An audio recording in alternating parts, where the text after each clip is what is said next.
It's not unusual for the parents to hear a professional say, well, I know it's a tough problem, but we have a lot of experience with this, and which would you prefer, a live son or a dead daughter? These ideological doctors at these children's hospitals, they'll tell the parents, you have two choices. You could have a dead kid or a trans kid. This is brutal. Suicide's complicated, and we should never be weaponizing it like that. And with no other condition do we say, oh, you're suicidal? Okay, let's just give you what you want. To me, that is emotional blackmail. Therapists are trained, especially with people who tend to be attention-seeking or tend to try to get what they want by threatening suicide. Therapists teach people to express their needs in a more healthy manner. Now, therapists are doing that. Therapists are threatening their clients and saying suicide is the reason to do what I want and to do what I think is right without any kind of collaboration or other exploration. I'm not vilifying the parents because they're being told that their kid will kill themselves if they don't fully accept this and celebrate this. Are you saying they should not accept that? Like, there are other alternatives? As hard as it is and as scary as it is, yes, give your kid a chance to be strong.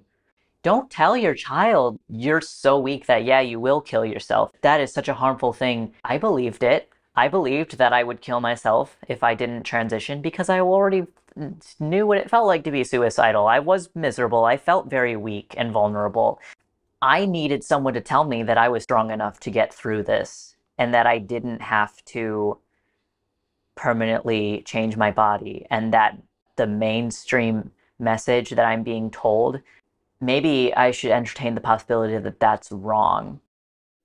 And it is wrong. The suicide statistics simply don't support the mainstream narrative. Yeah, you follow them for 3 years and you're going to think you hung the moon, especially if your data gathering process doesn't seek out every patient you operated on. If you just seek out the people who happen to walk back in your office and to talk to you about their transgender surgery, well, that's called a selection bias.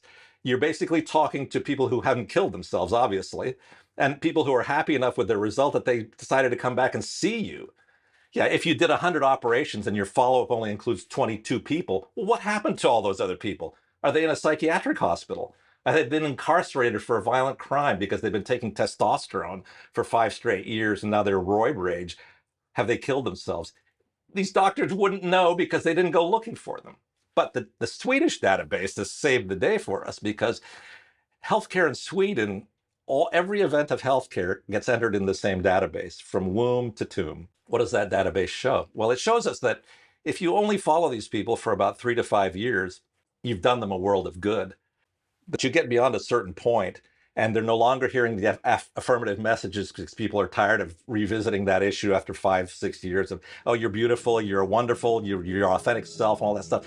That hubbub dies away, and the interior wound is still there. And if you look beyond about 8 years, the suicidality rate is right back.